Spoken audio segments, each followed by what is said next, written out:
वाले कारक देखिए, थनैला रोग के बारे में बताइए।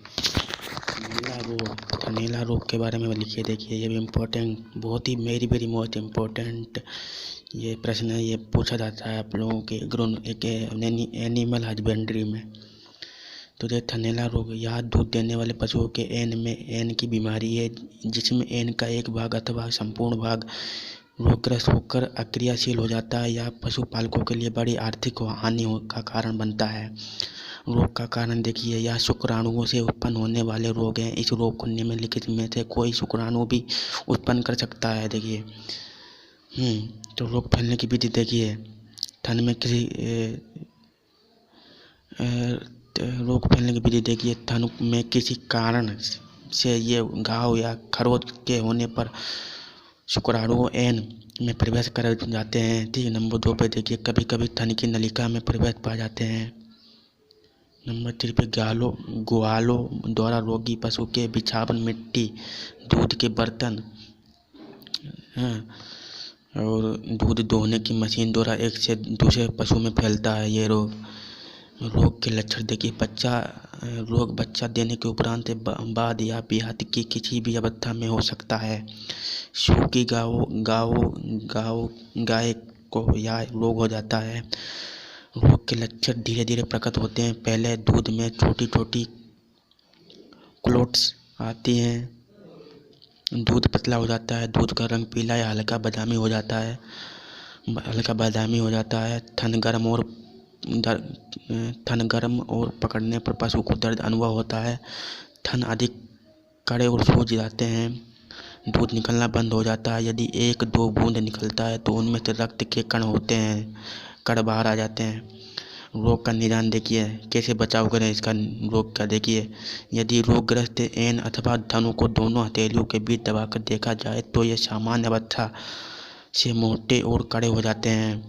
स्ट्रिप कप टेस्ट देखिए, इस प्याले में चारों थनों को यदि पृथक पृथक करके धोआ जाए तो कप के मध्य में लगी बारीक छेद वाली प्लेट पर छोटी छोटी पुपटे आसानी से देखी जा सकती हैं। ठीक। अणुवीक्षण परीक्षा द्वारा रोगग्रस्त थनों का दूध लेकर यदि किसी अणुवीक्षण परीक्षा की जाए तो शुक्राणु लंबी लंबी श्रृंखलाओं में अथवा श्वेत रक्त कण WBC भी दिखाई देते हैं। ठीक है। अब देखिए, स्वाइन बुखार को समझाइए। स्वाइन बुखार सूकर बुखार विषाणु द्वारा होने वाली अत्यंत संक्रामक बीमारी है, जो कि केवल सुअरों में देखी जाती है। इस बीमारी के रूप में 2 रूप होते हैं, एक चिरकालिक और दूसरा अचिरकालिक। चिरकालिक रूप में विषाणु के संक्रमण में 5 से 10 दिनों बाद लक्षण आते हैं। इसके प्रमुख लक्षण शावकों में बिना किसी लक्षण के मृत्यु, शुक्रों का उदास दिखना,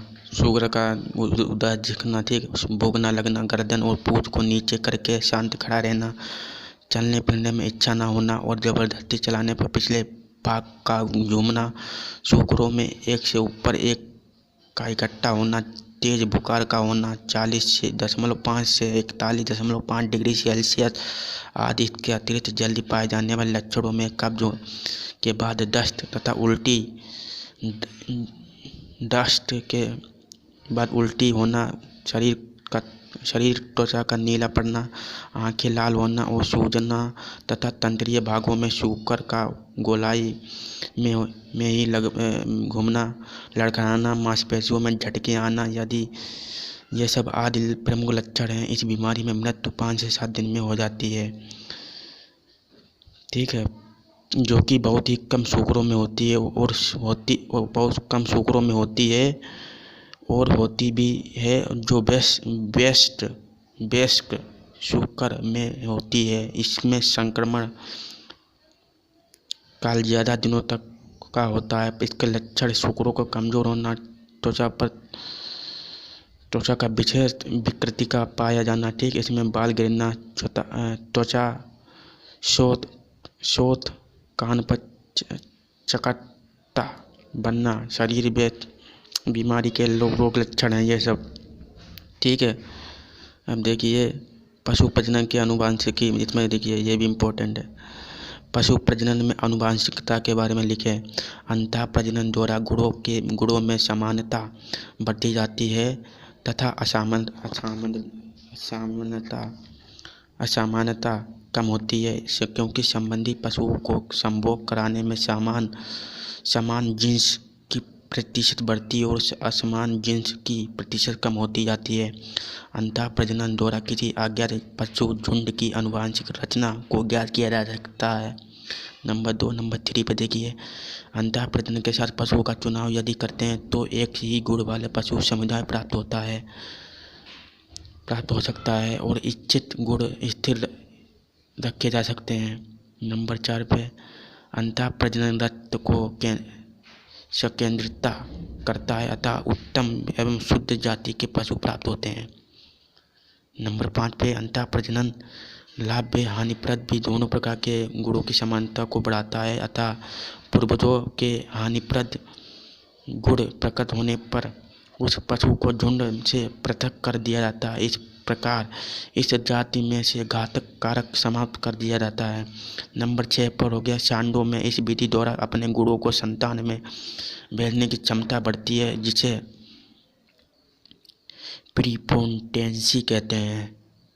नंबर 7 पर देखिए, अंतः प्रजनन द्वारा पैतृकता बढ़ती है तथा विभिन्नता कम होती है। नंबर 8 पर देखिए, अंतः प्रजनन हेतु उत्तम सांड प्रदान किए जा सकते हैं।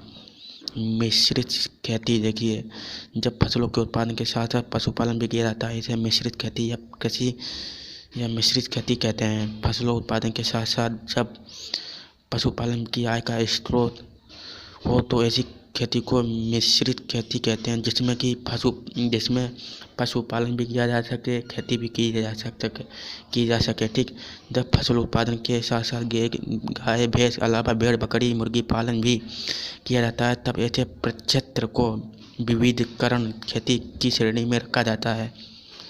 बैलों को पालन डेयरी व्यवसाय के रूप में नहीं देखा जा सकता। भारत में पहले से भी मिश्रित खेती होती आ रही है। मिश्रित खेती क्यों? मिश्रित खेती कहीं पर भी लाभ के उद्देश्य से किया जाता है। मजबूरी के कारण इसे किसी क्षेत्र विशेष में अगर पशुओं की महामारी होने की संभावना रहती है तो केवल फसल उत्पादन ही कर पाता है। यदि फसलों में बीमारी होने की संभावना हो तो कृषक अपने आजीविका के लिए पशुपालन की तरफ देखता है। ठीक है, अब रानीखेत बीमारी पर प्रकाश डालिए। देखिए, रानीखेत बीमारी मुर्गी में होने वाले भयंकर रोग है। कभी कभी इस रोग से सारी मुर्गियां मर जाती हैं, कतई नष्ट हो जाती हैं। यह रोग इस आयु को मुर्गियों पर आक्रमण करता है, सब आयु की मुर्गियों पर आक्रमण करता है यह रोग। ठीक, छोटी से लेकर बड़ी मुर्गियों पर। इस रोग के कारण मुर्गी पालकों का विशेषकर बरसात में भारी हानि होने का कारण बनता है। आज की वीडियो में बस इतना ही। इसका नेक्स्ट पार्ट लेकर जल्दी आऊँगा। तब तक के लिए बाय।